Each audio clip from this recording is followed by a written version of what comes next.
I found it very therapeutic. I needed to get my side of the story out. It's really important after all the character assassinations that I've had and endured over the last 5-6 years since I lost the captaincy, for me to get my side of the story out. I've needed to be forthright, I've needed to be honest, and I've needed to say, this is how I view things and how I viewed things. You now make your own mind up. So many things about me have been written in the media over the last 5 or 6 years, which happened in the dressing room, or they say happened in the dressing room, which never happened in dressing rooms, and they were allowed to be printed in the media. I had an ECB cricket machine working against me as hard as anything. And so for me, it was just a case of going, you know what?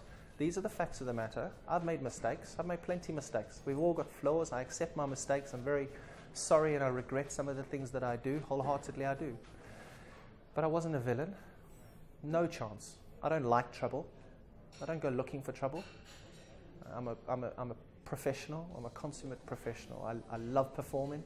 I love the big stage. I love playing for England. And it's been an absolute wonderful journey. Graeme Swann says it reads like a Jules Verne novel. Yeah, I've heard that this morning, and it's fine. I respect Swanee in terms of the cricket that he played. A magnificent cricketer, won test matches for us, controlled test matches, more like it, and he's been missed. His bowling's been missed. But he's the one at the centre of these allegations. And he's no doubt going to try and bring the funny side out of it and try and laugh it off. But everything I've said in that book is true, and I stand by everything I've said in that book. And it happened because you've seen a tweet from another player last night about it. And there are a lot of journalists, and one of my journalists that I don't really get on too fondly with was on a radio station this morning talking about the fact that it happened and you could see it, and they were commentating about it. And it was a bad thing. It made players feel really horrendous in the dressing room. And when you've got guys playing for England, wearing the 3 lions, proud to play for England, but scared to catch a ball, scared to field the ball because they're going to get intimidated. They've been intimidated, and they're going to get shouted at, and they're going to get screamed at. Come on, that to me is just a no-go. How would you describe your relationship now with some of the people that you've criticised in there, with Andy Flower, with Matt Pryor, with Stuart Board? Non-existent. Flower and Pryor, never spoken to them.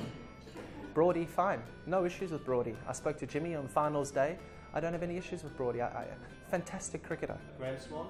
Swanee I saw in the Caribbean League, and he was as nice as pie to me, to Jess, to my son. And he couldn't have been any nicer. He was commentating on the Caribbean League. So I don't have any issues. I just needed to get my side of the story out because the public and the people around the world had been fed a constant stream of character assassinations on me. Constant stream.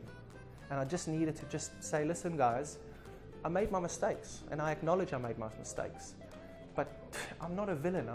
I asked some questions that a regime didn't want me to ask.